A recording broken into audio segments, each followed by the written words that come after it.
The surface grade is based on the condition of the surface of the card, including if there are any imperfections both to the naked eye and under magnification. The front and the back of the card are taken into account.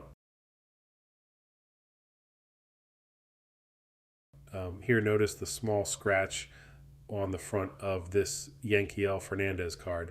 It's hard to see without inspecting the card under light and up close. Here, notice the small dent on the front of this Riley Green card. It's hard to see without inspecting the card under light and up close.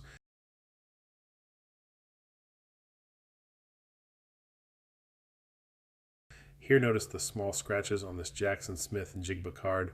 It's hard to see without inspecting the card under light and up close. And here, notice the small scratches and surface issues on the Shadur Sanders card. It's hard to see without inspecting the card under light and up close.